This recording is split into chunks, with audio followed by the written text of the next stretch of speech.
कि इमाम की तरफ से आवाज देने वाला आवाज देगा।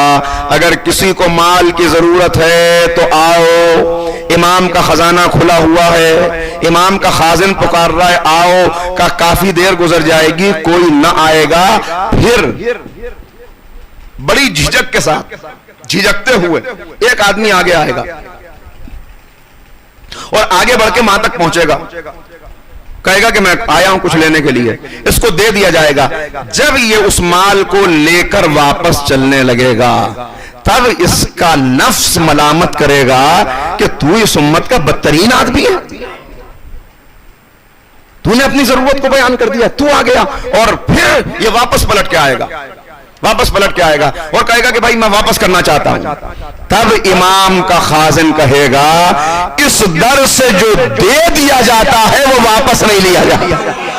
सल्लल्लाहु अलैहि मोहम्मद वाले